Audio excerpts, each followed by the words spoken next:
Now let's look at more depth at the hustler, hacker, and visionary framework.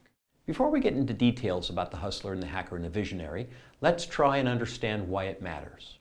When we talk about a balanced team that is associated with the hustler and hacker and visionary framework, unbalanced startup teams will most likely fail, according to statistics. Remember, investors look at those patterns, and so should you.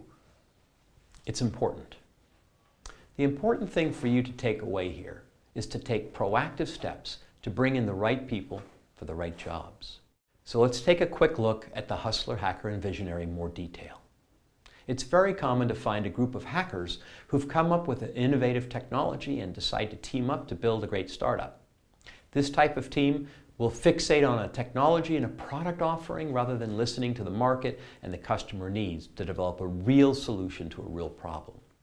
They assume the world's just like them, and they have this concept, if they build it, the world will come. Well, this adage just has been proven not to work. Unless you balance out your team, it's a recipe for potential disaster. The team lacks that visionary, designer, and their hustler. To build a successful startup, these hackers will have to find a visionary designer who's focused on the engagement between the startup and its customers, with the ability to envision the growth trajectory of the startup. They'll also have to find a hustler who can find customers, build relationships in their startup's ecosystem, and deal with the financial aspects of the startup.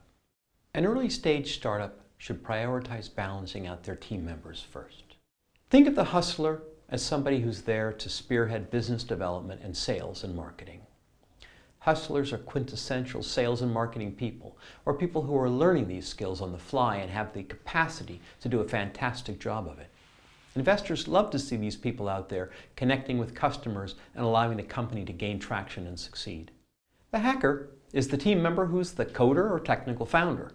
They're responsible for designing and building the product to the needs and requirements of the customer.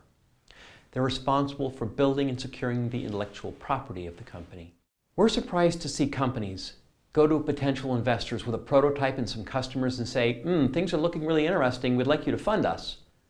However, when they're asked, who's your CTO? They say, oh, we hired this group and they're really good people and they continue to do the work we want to have done for us, and that's great. If you're building a services business or an operating business that doesn't need technology, maybe that will work.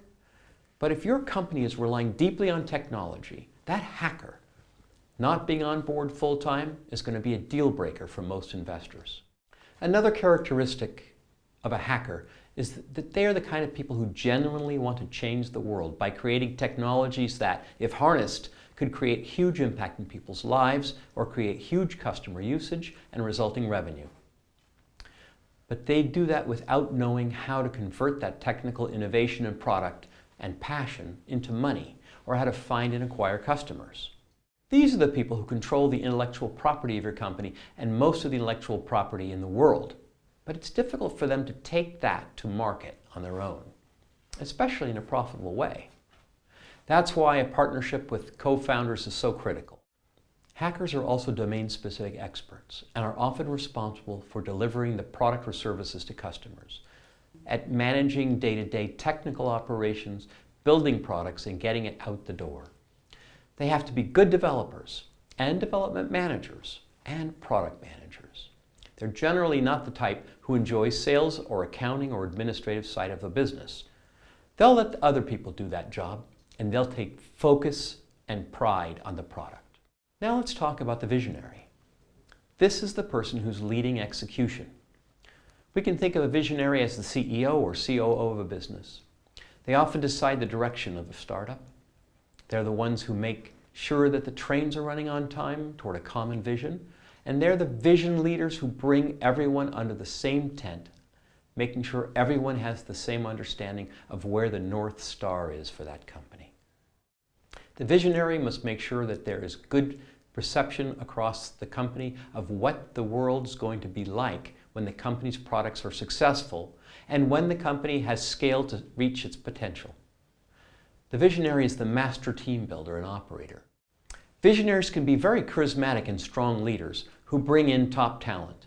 and they're motivated to build large-scale businesses that can beat competition. Visionaries understand that a business is a place that brings in more money than it spends, and they get everyone focused toward the goals and objectives that are in line with the company's mission and vision.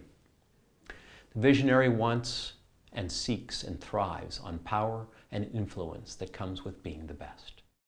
The definition of a hustler, hacker, and visionary aren't exact, but these are generally the key roles that have to be executed on properly in a startup. None of these roles can be efficiently performed by paid executives who don't have the same stake, commitment, and passion that you have. These three key roles should be filled by your co-founding team members. That doesn't necessarily always mean that there are exactly 3 people doing this job. You might have 2 founding team members, or you might have 3 or 4. But it's important to know who's wearing what hat and why, what the real responsibilities are, and how it's balanced across the skills and roles in the team. More importantly, you need to make sure you know who owns certain areas, achievements, milestones, and objectives.